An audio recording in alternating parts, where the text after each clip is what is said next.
Hi hello good morning. तुमचं पुन्हा एकदा स्वागत आहे माझ्या छोट्याशा एका नवीन ब्लॉगमध्ये. तर मी वैशाली. तर आजचा ना शेवटचा दिवस वर्षाचा, तर 31 डिसेंबर. तर सकाळची सुंदर अशी सुरुवात केलेली आहे.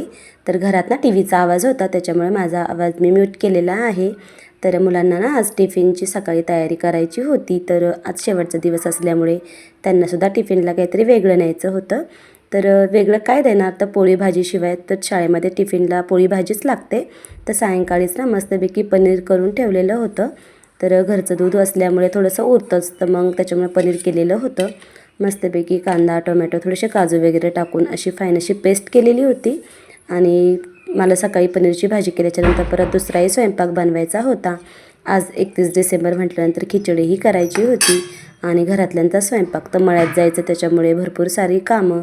आणि अशी छान अशी मस्त थोडीशी घट्ट अशी ग्रेव्हीसर भाजी करून दिली, कारण टिफिनमध्ये जास्त पातळी भाजी देता येत नाही, कारण टिफिन वगैरे सांडतात. तर मुलांसाठी फक्त दोघा तिघांकरताच मी पनीरची भाजी केलेली होती. आणि त्याच्यानंतर आता दुसराही स्वयंपाक बनवायचा होता. मळ्यामध्ये घर असल्यामुळे आणि आमच्या इथे नदी जवळ असल्यामुळे खूप थंडी होती. आणि थंडी मळ्यामध्ये जास्तच असते आणि आजूबाजूला जास्त काही घरं नाही, त्याच्यामुळे थंडी भरपूर होती. तर सकाळी सकाळी सगळीच कामं आवरायला थोडासा टाईमच जातो. आता थोडंसं लेटच उठलं जातं. तर आज ना एकादशी पण 31 डिसेंबरला. तर सासूबाईं त्यांना आणि ताईंना मळ्यात जायचं होतं. तर खिचडी वगैरे परतून घेतली. दुसऱ्या साईडला आता स्वयंपाकही रेडी झालेला होता. मस्त कांदा बटाट्याची भाजी, मेथीची भाजी आणि रात्रीचा मसाले भात परतवलेला होता. पोळ्याही केलेल्या होत्या आणि त्यांना आता मळ्यात जायचं होतं. तर ताई आता जेवण करण्यासाठी बसलेली होती आणि मला तर इतकी थंडी वाजून आली होती, तोपर्यंत मी बाहेर गेली, कारण उन्हामध्ये ना थोडंसं ओट्यावर बसल्यावर छान वाटतं. तर त्यांचे जेवणं चालू होते. सासूबाईं त्यांनाही फराळाचं बंद करायचं होतं. तोपर्यंत बाहेर आली. चिमण्यांचं बघा किती मस्त दाणे खायचं काम चालू आहे. आमच्या तुळशीपाशी ना नेहमी असे तांदळाचे दाणे आम्ही टाकत असतो. तर नेहमी म्हणजे चिमण्या येतात आणि दाणे खाऊन जात असतात. त्यांना फिक्स जागा माहिती झालेली. तर आता ना मस्तपैकी असे कुडीत मी थोडेसे आणलेले होते मार्केटमधनं, छान भेटले मला 60 रुपये किलोने. तर म्हटलं चला थंडीचे दिवस आहे तर ते पण दळून घेऊया, कारण कुळदाची जिलेबी थंडीमध्ये आवर्जून खातात. तर आनंदी ना स्कूलमधनं आलेली होती. तर तोपर्यंत म्हटलं मस्तपैकी दळणं वगैरे दळून घेऊ. आणि ना खूप सारी मेथीची भाजी होती. आता हिवाळ्यामध्ये खूप सारी मेथीची भाजी येते. तर शेजारीच ना शेतामधनं एका जणाने वानोळा दिलेला होता. तर मेथीची भाजी आता खूप साऱ्या प्रमाणात येते. मस्त लाल कोराची होती. तर बाहेरचा परिसर बघू शकता किती शांत आणि रम्य वातावरण होतं. तर 12 ते 1 वाजलेला होता आता. मेथीची भाजी वगैरे मस्तपैकी निवडून वगैरे ठेवली. संध्याकाळची तयारी. तर शेवटचं म्हणजे वर्षाचा शेवटचा दिवस सगळ्यांना वर्षभर कसा जातो काय जातो, तर आजचा शेवटचा दिवस आणि आता उद्यापासून नवीन कॅलेंडर, नवीन वर्षाची सुरुवात. प्रत्येकाची नवीन विचारांची, नवीन देवाणघेवाण, प्रत्येकाची एक वेगळी अशी जीवनाची सुरुवात असते. तर आजचा एक छोटासा ब्लॉग म्हटलं तुमच्याकरताही दाखवूया. तर मस्तपैकी अशी कुळदाचं आणि एका साईडला बाजरीचं दोन्हीही दळणं दळून घेतले. दिवसभराची लाईट असली की अशा प्रकारे मला दळणं दळून ठेवावी लागतात. आता किचन वगैरे सगळं काही साफ वगैरे करून घेतलेलं होतं.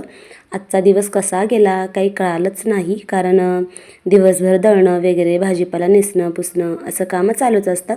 तर दोन्ही दळणं दळून झाल्याच्या नंतर आता आनंदीला मस्तपैकी खिचडी खाण्यासाठी दिलेली होती. तर मस्त तुम्हाला बाय करते. तर चला आता ना घरघंटीची साफसफाई करायची होती. तर ही आमची घरघंटी म्हणजे आम्हाला वास्तुशांतीच्या वेळेसच भेटलेली होती. ननंदबाईंनी त्यांनी गिफ्ट केलेली होती. तर मी नेहमी म्हणजे एखादेच आमचं मशीनचा वापर असतो ह्या घरघंटीचा. तर अशा प्रकारे दळणं दळून झाल्याच्या नंतर मी साफ वगैरे करून घेत असते, म्हणजे घरघंटी जास्त काही बिघडत नाही व्यवस्थित साफ केल्यावर. तर सगळे काही पिठं एकत्र होऊन जातात नंतर खाली पडलेला. तर हे पीठ वेस्ट जाऊ नये म्हणून आम्ही ते जनावरांना त्याचा गोळा बनवून देत असतो खाण्यासाठी. बाजरीचं गव्हाचं म्हणजे कुळदाचं थोडं थोडं निघालेलं असतं, त्याचा काही यूज होत नाही. मग अशी घरघंटी साफ केली की मग त्याच्यानंतर उरलेलं जे पीठ असतं त्याचा गोळा बनवून मी नेहमी जनावरांना देत असते. तर अशा प्रकारे असा उपयोग होतो आणि अशा प्रकारे माझी दिवसाची सुरुवात आणि दुपारभर माझी अशा प्रकारे कामं होत असतात. तर कसा वाटला तुम्हाला माझा व्हिडिओ स्किप न करता बघत राहा. आजचा पूर्ण असा छोटासा एक नवीन ब्लॉग.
गॅसवर टाकून.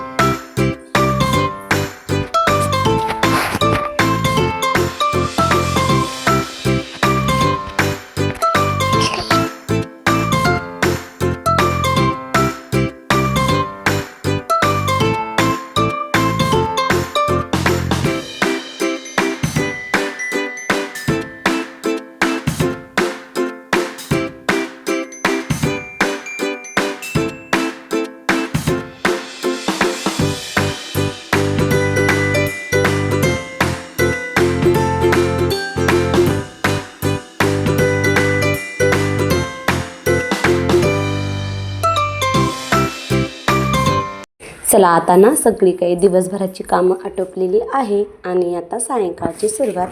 तर ना दुपारीच मेथीची भाजी निवडून ठेवलेली होती आणि ना कोथिंबीर पण होती. तर म्हटलं चला कोथिंबीरीचे पराठे बनवूया. तर मिस्टरही घरी आलेले होते, त्यांना दुपारी थोडं काम होतं.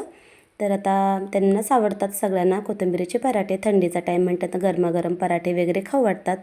तर कोथिंबीरीचे पराठे वगैरे चालू होते करायचं काम. आणि दुसऱ्या बाजूला ना सतत जेवणं वगैरे झाली आणि भांडी घासायची होती. बाहेर गेली तर बघितलं मुलांनी मस्त शेकोटी पेटवलेली होती 2 ठिकाणी. तर ना संध्याकाळी खूप थंडी होती, तर मस्तपैकी बाहेर शेकायची मजा जरा वेगळीच असते. थंडीचे दिवस असल्यामुळे आता बाहेर शेकोटी वगैरे करत असतो नेहमी घराच्या बाहेर आणि छान वाटतं संध्याकाळी अशा मस्त गप्पा वगैरे चालू. तर मिस्टर आणि मी दोघंजणं बाहेर होतो, बाकीचे घरात सगळ्यांचे जेवणं वगैरे चालू होते. शेकल्यानंतर आता भांडे देखील घासायचे होते. तर आजचा एक छोटासा व्हिडिओ तुमच्याकरता. अजून दुसरा नवीन व्हिडिओ मी टाकणार आहे. तर कसा वाटला माझा आजचा व्हिडिओ नक्की कमेंटमध्ये सांगा. आणि हो, तुम्हाला येणाऱ्या नवीन वर्षाच्या सगळ्यांना माझ्या परिवारातर्फे खूप खूप शुभेच्छा. तर भेटूया अशाच एका नवीन ब्लॉगमध्ये. तोपर्यंत भेटूया. आणि सगळेजण व्हिडिओ जर आवडत असतील तर नक्की लाईक करा, शेअर करा, सबस्क्राईब करा. आणि तोपर्यंत बाय बाय, गुड नाईट.